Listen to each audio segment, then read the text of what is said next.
అలాగే నవ్వుతూ ఉండాలని,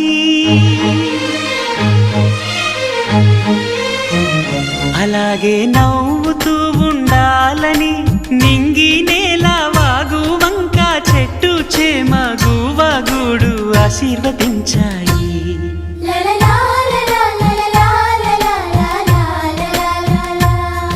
ఒక తోటలో ఒక కొమ్మలో ఒక పువ్వు పూసింది, మహారాణిల మహాలక్ష్మిల ఆ పువ్వు నవ్వింది.